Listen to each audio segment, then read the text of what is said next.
It was a joy to discover another way of doing things, no? Kasi si Direk Coco talaga, ang strength niya talaga is improvisation. Talagang, he goes by the feel of the scene, he goes by the feel of his character. At ang saya lang that there's so much spontaneity and candor sa set. Kaya lang, yun, you have to do your homework kasi we have to know our characters. He expects us to know our character. Kasi minsan naglilinya na kayo, take na kayo, biglang may itatanong siya, hindi nyo naman pinag-usapan. Naku, itetest ka na.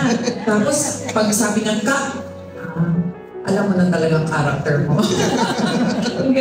But it's such fun because you're working with very professional actors and even the staff, and they're so great.